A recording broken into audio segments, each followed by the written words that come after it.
안녕하세요. 웃자 경제 고길동입니다.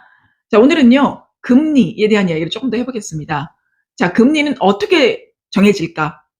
그죠? 누가 정할까? 그리고 금리 인하에 대한 이야기가 지금 2024년에 계속해서 흘러나오고 있는데, 금리가 인하되면 도대체 나랑 어떤 상관이 있을까? 나한테 어떤 영향을 미칠까에 대한 이야기를 좀 나눠보겠습니다. 자, 첫 번째로요, 금리는 어떻게 정해질까요? 기준금리라고 하는 것. 우리가 일반적으로 한국의 기준금리와 미국의 기준금리를 비교를 합니다. 한국은 지금 3.5%의 기준금리를 가지고 있고요. 또 미국은 5.5%죠. 네, 그래서요, 한국은요, 금통위라고 하죠. 금융통화위원회에서 1년에 한 번이요? 아닙니다. 8번 금리를 결정을 합니다. 1년 12달에 8번 정도 정한다고 생각하시면 되고요. 미국 같은 경우에는 금리를 인상해 왔잖아요. 그래서 인상, 인하, 동결. 요거를 1년에 8번 정도는 결정을 한다라고 생각하시면 됩니다. 그럼 미국 기준금리는 지금 5.5%입니다. 미국 기준금리는 어떻게 정해질까? 누가 정할까? 한국보다 조금 복잡한 구조를 가지고 있습니다. 한국은 한국은행이라는 센트럴 은행, 중앙은행이 하나고요. 미국은 이 민간도 아니고 공공도 아닌 연준이라고 하는 시스템을 가지고 있습니다.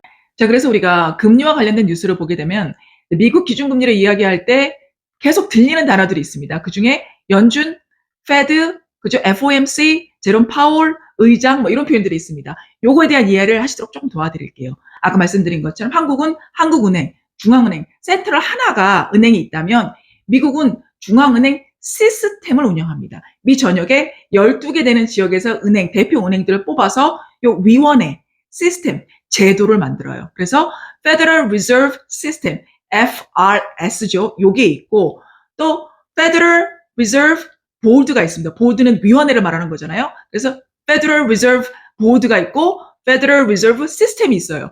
앞에 두 글자 똑같고 뒤에가 FRS고 하나는 FRB가 되겠죠. 요 두 개의 의장이 누구다? 동일한 제롬 파월이라고 생각을 하시면 됩니다. 그래서 연준 의장, 제롬 파월이 요 위원회의 멤버들과 같이 뭐를 결정한다? 금리를 결정한다. 기준금리를 결정한다고 생각하시면 돼요. 미국도 한국하고 동일하게 1년에 몇 번? 8번 기준금리를 정합니다. 어디에서? 이 보드 멤버들과 함께 제롬 파월이 FOMC라고 하는 회의에서 기준금리를 정합니다. 이해하셨죠? 그럼 이제 뉴스에서 페드가 뭔지, 페드는 연준, 그렇죠? 연준 의장이 누군지 제롬 파월, 또 준비위원회가 뭔지 보드라고 생각을 하시면 됩니다. 보드를 보통 멤버위원회라고 생각하시면 됩니다. 어디에서 결정을 해요?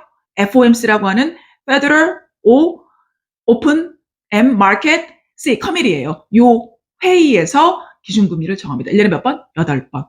요게 미국이 기준금리를 정하는 방식이라고 생각을 하시면 됩니다. 기억하실 건 1년에 8번 똑같다. 근데 시스템이 조금 다르다. 미국은 조금 더 복잡하다만 이해하시면 이제 뉴스에서 그런 용어가 나올 때 저건 어떤 뜻이구나라고 이해하시는 분이 되시는 겁니다.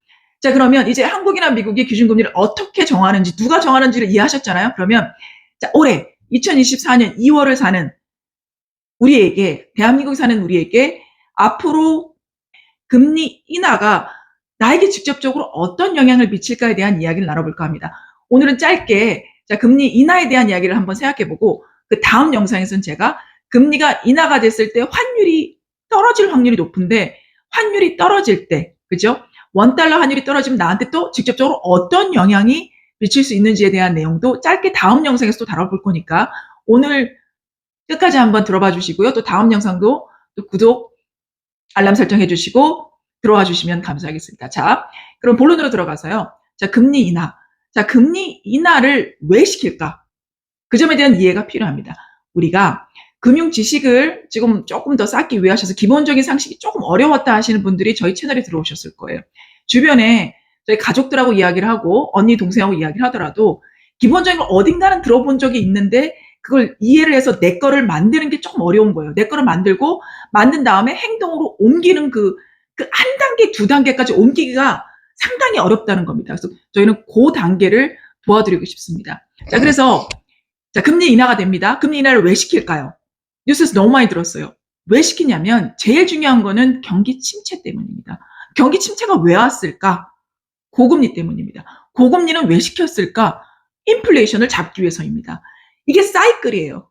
말장난 같지만 큰 사이클, 동그란 사이클로 메비우스의 띠처럼 계속해서 반복되는 사이클입니다. 그래서 요거를 한 사이클이 어떻게 돌아가는지를 이해를 하시면 우리가 중간에 뚝 잘라서 금리 인상에 대한 이야기를 하든 금리 인하에 대한 이야기를 하든 요 사이클을 이해하시면 대충 우리가 어느 위치에 와 있는지를 가늠하실 수가 있습니다. 물론 오늘날의 시장은 이미 학습되어져 있는 현명하고 똑똑한 투자자들이 시장에 무지하게 많이 들어와 있습니다. 여러분과 저처럼요. 예전보다는 조금 더 많은 지식들과 정보들이 공유되기 때문에 이제는 좀 아는 분들이 들어왔기 때문에 공식이 딱딱 맞아떨어지진 않습니다. 그래서 1대1의 사고방식, 이분법적인 사고방식은 조금 피하셔야 됩니다. 그렇다고 하더라도 기본을 알고 있어야 되니까.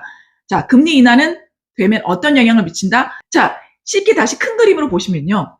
금리가 내려가면 제일 짧은 금리부터 어떻게 돼요? 내려갑니다. 콜금리라고 하는 초단기 투자를 하는 방법이 있는데 이해를 못 해서 그냥 초단기 투자를 하는 수익을 내기 위한 그런 구조를 가지고 있는 게 떨어진다라고 생각을 하시고 그 다음엔 단기 금리가 떨어집니다. 그 다음에는 길게 장기 금리가 이 대출 이자가 떨어지게 돼 있습니다. 그렇게 이해를 하시면 돼요. 그러면 우선 뭘 영향을 받느냐? 다시 은행의 예금이자, 예적금이자. 작년까지는 예금 적금의 이자율이 7%, 8%, 10% 이상을 주는 은행들이 이제 저축은행과 상호금융권 은행까지 합하면 꽤 많았습니다. 근데 2024년 되자마자 금리가 이자가 뚝 떨어졌어요. 은행 이자가 뚝 떨어졌습니다. 맞죠? 내가 은행에 1년 동안 내가 뭐 1,000만 원을 예금을 넣어놓는다든지 뭐 어느 정도 하려고 그랬더니 금리가 이제 4%대도 찾기가 우대를 받아야만 되는 세상이 왔습니다. 확 떨어졌죠. 날짜로 따지면 한두 달 차이가 아닌데 수신금리가 먼저 영향을 받습니다. 수신금리, 예금금리가, 예적금리가. 그 다음에 어떤 게 받아요? 대출금리가 받습니다. 대출금리는 뭐예요? 내가 집을 사기 위해서 대출을 받았고 전세 대출을 받았고 자 이제 사업을 하시는 분이나 기업을 하시는 분은 사업자 대출을 받았겠죠. 상업용 부동산도 있고요. 요런 대출이 그 다음에 떨어집니다. 요거와 요거의 시차가 몇 달 정도는 적어도 걸립니다. 그래서 왜 은행 이자는 내려갔는데 내 대출 이자는 아직도 내려가지 않고 금리가 높지? 시차가 좀 있습니다. 요거 이해하실 필요가 있어요. 공식은 있으나 그게 현실에 적용되는 거는 그것마다 시차가 있다는 거, 시간차가 있다는 거 꼭 기억하셔야 됩니다. 요것뿐만이 아니라 나중에 금리 인하가 우리 실생활에 영향을 미쳐서 효과가 나타나는 시간도 대략 전문가들은 6개월에서 1년이 걸린다고 합니다. 시차가 존재해요. 이 시차를 어떻게 견딜까가 그 다음이 완전히 달라집니다. 자, 두 번째는 뭐가 있냐면 금리가 내려가면 대출금리가 내려간다고 했으니까 부동산 대출 받기가 쉬워지겠네? 그죠? 그렇게 생각할 수 있어요. 그래서 부동산을 쉽게 투자하려고 대출을 쉽게 끌어당길 수 있는 구조가 된다는 겁니다. 자, 그러면 자, 금리가 떨어졌어요. 대출 이자가 떨어졌습니다. 시간이 조금 지나서 올 말쯤 될 수도 있겠죠. 그럼 사람들이 어떻게 하겠어요? 자, 개인들은 개인 대출을 받겠죠. 기업들은 기업 대출을 받겠죠. 내가 똑같은 돈을 빌렸을 때 이자가 싸졌습니다. 빌립니다. 빌려서 이걸 어떻게 써요? 기업 같은 경우는 빌리는 이유가 뭐예요? 이걸 은행에 넣어놓고 이자 받으려고 하는 거 아니잖아요. 이자가 싸니까. 오히려 은행에 넣어놨던 현금을 빼서 굴려야 되는 타이밍이죠. 그죠? 그래서 은행이 돈을 빌려서 싼 이자를 빌려서 요거를 어떻게 합니까? 기업을 운영합니다. 물건을 더 만들어내요. 수출을 더 해요. 그렇게 돼야 되겠죠? 그래서 요거를 기업이 성장하게 만드는 겁니다. 기업이 성장을 하면 신규 직원들 더 쓰겠죠. 그죠? 더 쓴다면 회사가 잘 돌아가면 임금을 더 많이 줄 수 있겠죠. 그렇게 되면 임금을 받은 우리 직장인들은 소비가 더 늘어나도 되겠죠. 더 많이 쓰겠죠. 임금이 늘어났으니까. 회사에서 좋은 물건을 만들 테니까. 이렇게 되면 돈을 벌게 되면 개인들은 뭐를 해요? 은행 대출을 싸게 받아서 또 나는 집을 사겠죠. 이런 순환이 되게 하려고 정부에서는 금리를 낮출 것을 고려하는 겁니다. 그게 이제 미국에서 일어나고 있는 일이에요. 근데 여기에서 아까 말씀드린 것처럼 뭐가 있다?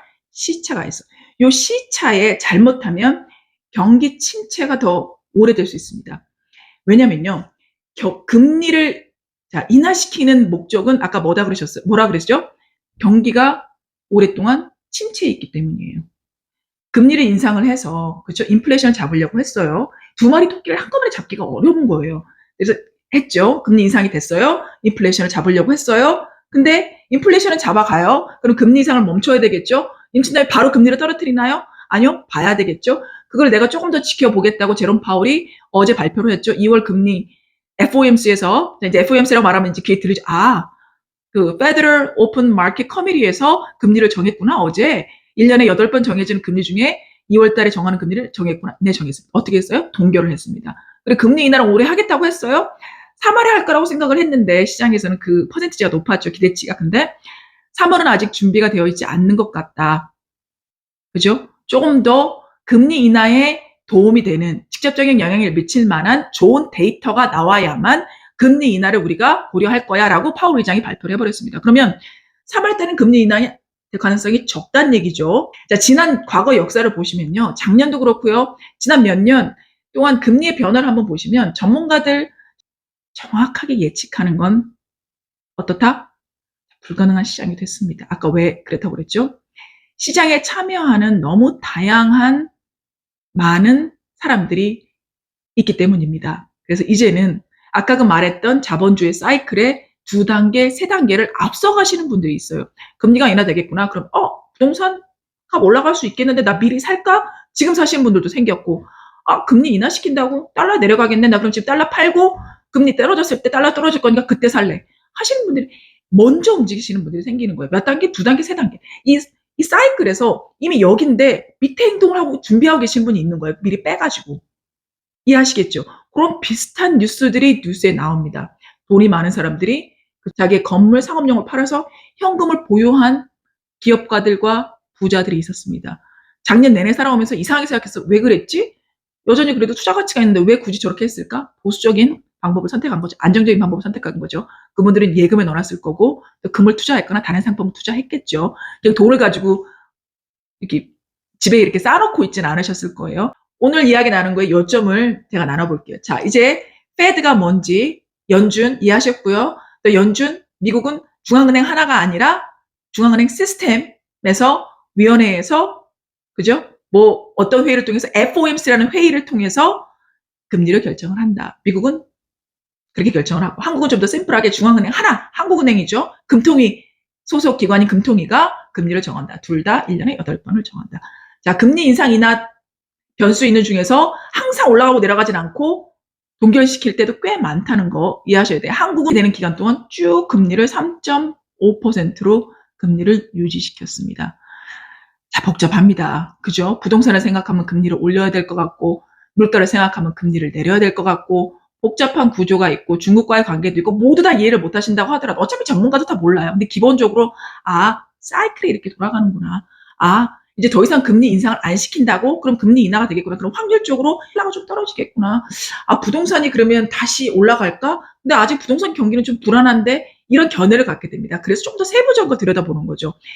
여기서 들여다볼 때 꼭 보셔야 되는 거 한 가지 팁을 드리면 자, 금리를 인하시켜서 시중에 돈이 다시 늘어나게 되고 대출 이자가 싸지고 사람들의 투자가 활발해지고 기업들의 투자가 활발해지고 쉽게 얘기하면 몸에 피가 돌아가게 하는 시스템으로 만들어 하려면 뭐가 중요하다? 기업의 성장성. 적자가 아니라 흑자로 돌아서야 합니다. 그리고 그 기업이 성장을 해서 싼 돈으로 돈을 빌려서 기업을 돌린 다음에 이 빚을 갚을 능력이 있느냐 없느냐를 보셔야 됩니다. 개인도 마찬가지입니다. 내가 빚을 내서 대출을 해서 그죠? 개인 나의 부채가 늘어난다고 하더라도 이걸 내가 갚을 능력이 있다라고 하면 이거는 좋은 순환입니다. 그렇게 될 때 작년 내내 우리가 들었던 지금까지 듣고 있는 은행 파산, 기업 파산, 개인 파산, 부채 이런 부실한 이야기들 대신 선순환, 기업들이 흑자가 났고 나라의 성장률이 뭐 3%, 4% 되고 우리가 이제 몇 프로대 성장률이 어쨌든 더 상행을 하고 나아지고 있다. 무역 적자가 아니라 흑자가 나고 있다. 경제 수지가 좋아지고 있다. 이런 지표들이 같이 따라가야 피가 돌고 몸이 튼튼해지는 것처럼 경제가 잘 돌고 튼튼해집니다. 그때 금리 인하의 효과, 목적이 이루어지는 겁니다. 요 사이클이 다시 돌고 문제가 생기고 인플레이션이 생겼을 때 다시 정부는 금리 인상을 고려할 겁니다. 그건 또 다른 사이클. 지난 몇 년 동안 우리가 겪었던 사이클. 그게 기본적인 틀입니다. 요걸 이해하시면 좋을 것 같아요.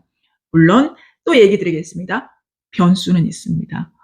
특히 환율 같은 경우에 그다음에 금리 같은 경우에는 수시로 바뀌기 때문에 변수 있을 수 있습니다. 그래서 기본적인 걸 이해하시고 또 기본의 플러스에서 나하고 관련된 것들은 세부적으로 조금 더 이해를 하신다면 내 개인의 자산을 포트폴리오를 짜시든 우리가 뉴스를 볼 때 머리가 아프시든 그런 문제를 조금 더 우리가 쉽게 나갈 수 있을 것 같습니다.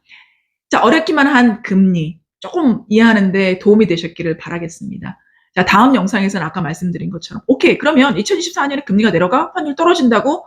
환율이 떨어진다는 게 무슨 뜻인데 나하고 무슨 상관이야? 자, 그 점에 대한 이야기를 다음 영상은 더 짧고 쉽게 다뤄보도록 하겠습니다. 감사합니다. 도움이 되셨길 바라겠습니다. 지금까지 웃자 경제 언니들의 수다였습니다. 감사합니다.